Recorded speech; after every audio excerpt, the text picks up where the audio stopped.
अस्सलाम वालेकुम व्यूअर्स, मैं हूं शाकिर सोलंकी। व्यूअर्स, अपोजिशन जमातों और हुकूमत के दरमियान कौमी असम्बली का इजलास बुलाने के हवाले से आज बैठक हुई और ये बैठक जो है इख्तलाफात के नज़र ही रही। इसमें इत्तफाक राय नहीं हो सका। वर्चुअल इजलास बुलाने के लिए वीडियो लिंक के ज़रिए इजलास बुलाने पर इत्तफाक नहीं हो सका।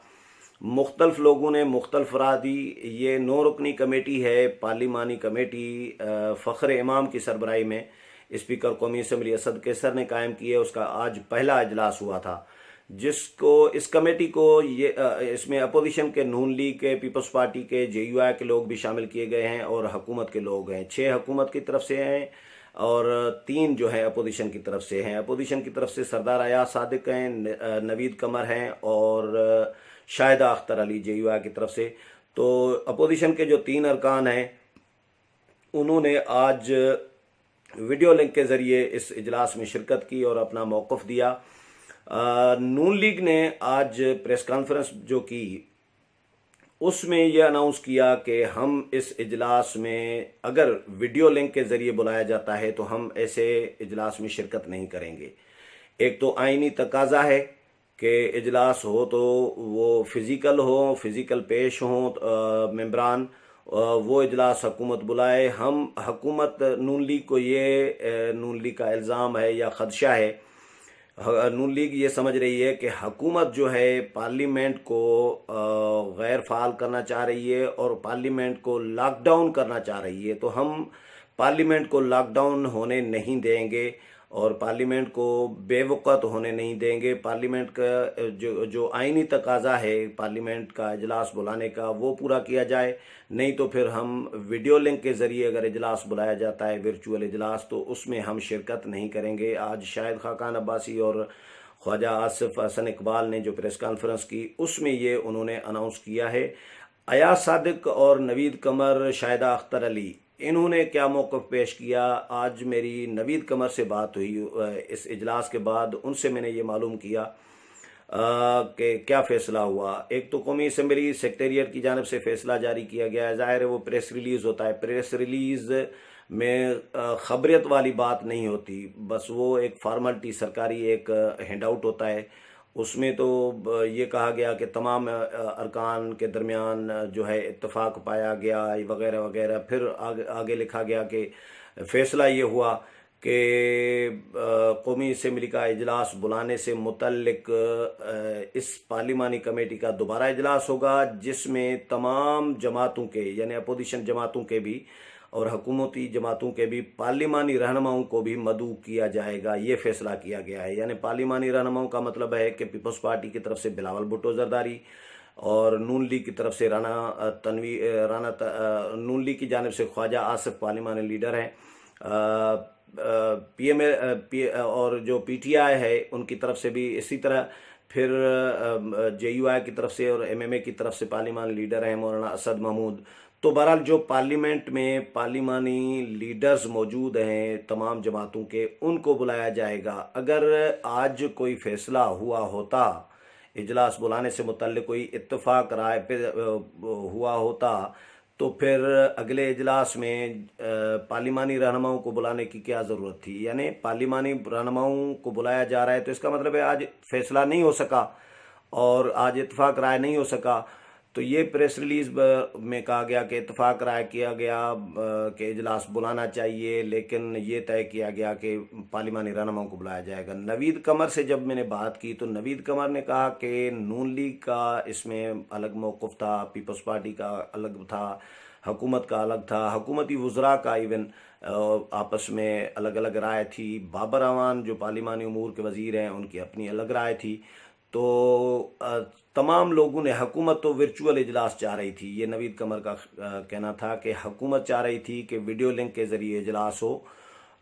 लेकिन हमने कहा कि वीडियो लिंक के ज़रिए इजलास कैसे बुलाएंगे आपको पहले आइन में तरमीम, रूल्स में तरमीम करनी पड़ेगी। कौमी असम्बली के जो कवायद व ज़वाबित हैं जिनके तहत कौमी असम्बली के इजलास की कार्रवाई चलाई जाती है, उन कवायद व ज़वाबित में पहले तरमीम करनी पड़ेगी, और तरमीम करना कोई 1 घंटे का या 1 दिन का काम नहीं है। इस पर तमाम जमातें अपनी अपनी तजावीज़ देंगी कि किस तरह पॉसिबिलिटी है वीडियो लिंक के ज़रिए, और तरमीम करने के बाद भी वीडियो लिंक को तमाम अरकान को वीडियो लिंक के ज़रिए शरीक करना इजलास में, उसके लिए क्या इंतज़ामात होंगे, वो भी 1 दिन का कोई काम नहीं है। इसमें तो कई हफ्ते लग सकते हैं, हो सकता है महीना 2 महीना लग जाए, क्योंकि आपके पास सिस्टम नहीं है, कोई निज़ाम नहीं है।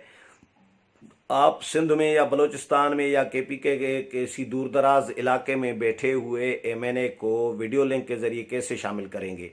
मैंने रज़ा खत्री के साथ इस पे पहले भी प्रोग्राम एक किया है, लेकिन जब बहुत सारे MNAs इसमें हकीकत है कि बहुत सारे MNAs हमने ये देखा है कि उनको वो व्हाट्सअप भी यूज़ नहीं करते। जब जिसको व्हाट्सअप यूज़ कर सिर्फ फ़ोन अटेंड करते हैं, बहुत सारे तो नंबर भी दूसरों से मिलवाते हैं कि ये नंबर तो फलां का ढूंढ के मिला दे। तो ये इस तरह के MNAs को आप वीडियो लिंक के ज़रिए कैसे लाइन पे लेंगे, या आपके पास इतना स्टाफ भी मौजूद नहीं है कि आप उन MNAs तक अपना स्टाफ भेजें सरकारी, के उनके सामने कैमरे लगवा के उनको रेडी करके बिठा दे। और क्या ये पॉसिबल है कि इजलास 4-5-6 घंटे अगर चलता है, कम से कम भी 4-5 घंटे तो चलेगा, तो हर MNA अपने लैपटॉप के सामने या अपने मोबाइल के सामने 3-4-5 घंटे बैठा रहे, वो उठे ही ना। क्या ये पॉसिबल है कि कोरम कैसे निशानदेही होगी। तो ये फौरी तौर पर वर्चुअल इजलास जो है वीडियो लिंक के ज़रिए इजलास बुलाना पॉसिबल नहीं है। हुकूमत की ये तजवीज़ अपोजिशन ने नहीं मानी और अपोजिशन ने मुखालफत की है। अपोजिशन ने ये कहा है कि हुकूमत अगर इजलास बुलाना चाहती है कौमी असम्बली का, तो फिर रूबरू प्रैक्टिकली यानी फिज़िकली बुलाए, ताकि इजलास, क्योंकि आईनी रिक्वायरमेंट है। तो हुकूमत का ये जो है तजवीज़ अपोजिशन ने नहीं मानी।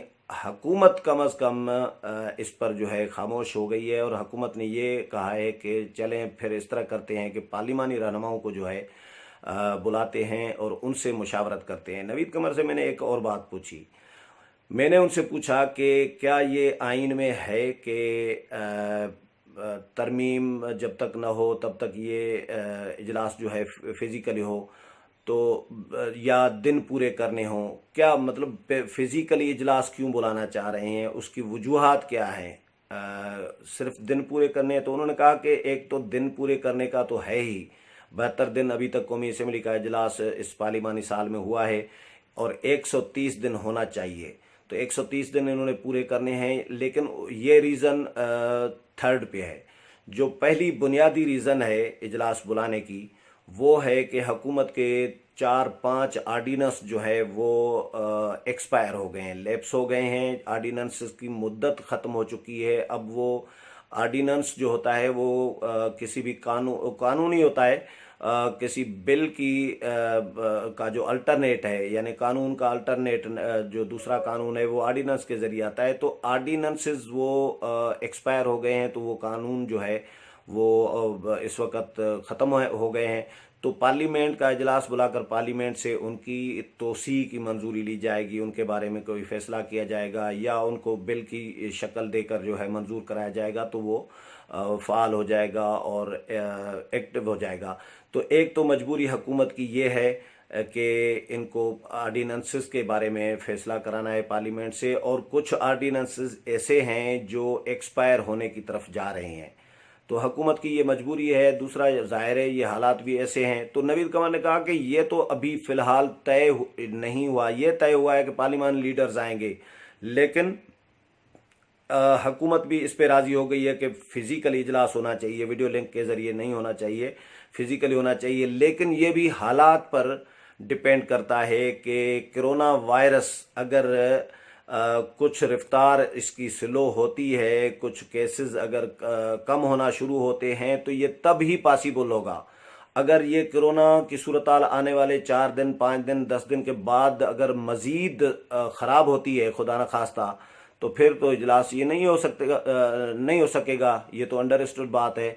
तो उनका कहना था कि सिंध में तो हमने सख्ती की हुई है, इस्लामाबाद और पंजाब में तो सख्ती भी नहीं है। इस्लामाबाद में इजलास होना है पार्लियामेंट का, तो वो डरे हुए भी हैं तमाम अरकान जो हैं। और हुकूमत ये चाह रही थी कि चलें फिर महदूद तादाद में अरकान को बुलाएं। तो अपोजिशन ने कहा कि महदूद तादाद में क्या मतलब, आप किस तरह डिसाइड करेंगे कि फ़लाँ मेंबर को बुलाना है और फ़लाँ मेंबर को नहीं बुलाना।